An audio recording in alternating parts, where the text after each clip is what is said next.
Every day we make hundreds of decisions, some small, some life-changing.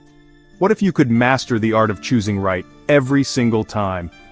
Today I'll guide you through practical steps to sharpen your decision-making skills so you never second-guess yourself again.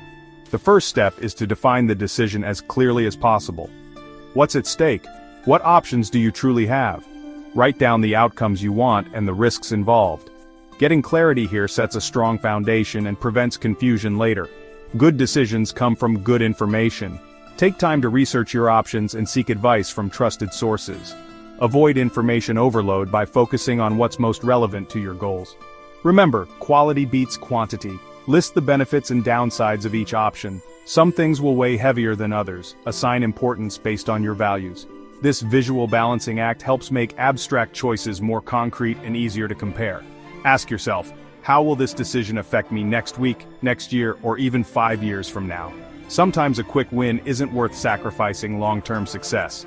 Think beyond the immediate moment and align your choices with your bigger vision. While logical analysis is essential, your intuition plays an important role.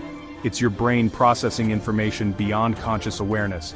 If something feels off or right, don't ignore it. Combine both heart and mind for balanced decisions. Once you've weighed everything, make your choice and commit fully. Avoid paralysis by analysis. Commitment creates momentum. Remember, no decision is perfect. It's about making the best choice with the information you have and moving forward. Now it's your turn. Think about a decision you've been putting off. Which of these steps will you use to master your next choice? Comment below and share your decision. You'll be surprised how powerful it is to say it out loud. For more practical tips to thrive smarter, hit subscribe and turn on notifications. Let's make every decision count.